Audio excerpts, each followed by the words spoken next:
we have been very, very blessed here at our farm, and we want to be a blessing to others. So that's part of it. And also, as time's gone on, we've learned and sort of discovered with all the way the world is going, it's just simplifying and learning to grow more of our own food and work with our families and be a part of our community and kind of rethink education and all the things that we're doing. We're really passionate about it. We're passionate about the idea of creating an event that other people can learn some of the same things. And to do it here at the farm is even more special for us. We've worked really, really hard over the last few months to bring people together, like-minded people, to be together, learn, fellowship together, and so it's really amazing to see it all come together and everyone here. And it's also fun to be able to share the schoolhouse. So I just did a little talk about it, encourage others to do the same thing that we're doing here, and then get people to go inside and see it all. It's just fun. It's fun to share it. And to understand animals, you've got to get away from verbal language. Well, I'm really getting interested in regenerative agriculture and grazing, and how grazing animals, cattle, sheep, goats, other grazing animals can be used as part of these systems of crop rotation with regular cash crops, sequestering carbon. These are things we need to do in the future. And young people and the smaller producers are the ones who do the innovations. Little guys innovate. I don't care if it's electronic chips or it's livestock. That's the way it is in every industry. And I'm just happy today to be at this festival because there's a lot of young people here. We're going to need it in agriculture in the future.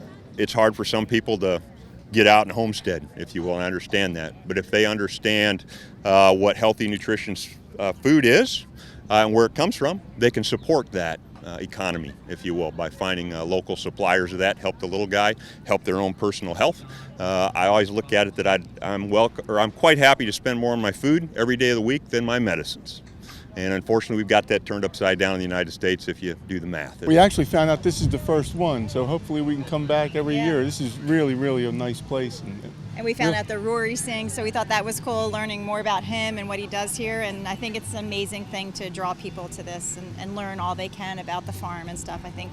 I follow Rory and I follow Temple Grandin because we're livestock breeders and donkey breeders, and I raise and breed my own turkeys, ducks, chickens, so forth. I'm a manager at a Tractor Supply, so we're one of the main sponsors here. So yeah, just part of our life, so we were interested in coming. And I think the people, they've come from all over the place. I've already met people from, Canada and Florida and Washington State and California, and they're coming here, I think, because they're longing for something more, something less. And that's really what it's all about this weekend, is rethinking all of it. It's easy for us as human beings to separate different areas of our life, and we're going to do this over here and this. And really, homesteading is a mindset. It's just a way of living. And so to have it all come together, you can work where you live and live where you work and be a family and do it all together. It's a way of your heart and your mindset. And so there's definitely so much meaning behind all that happens on the homestead. There's something here for everyone. It might be just the music that brings you here, but there might be something else that you take from it, but more than that. Or you may have come here because you really wanted to learn how to keep bees, and yet you find yourself discovering some music or some other things.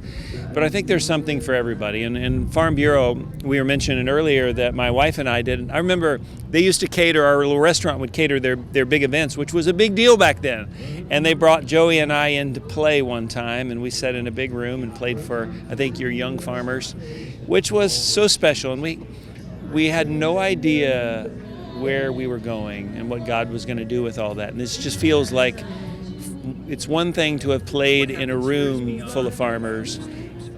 It's a whole other thing to get to play in a field full of could-be farmers. That's even better.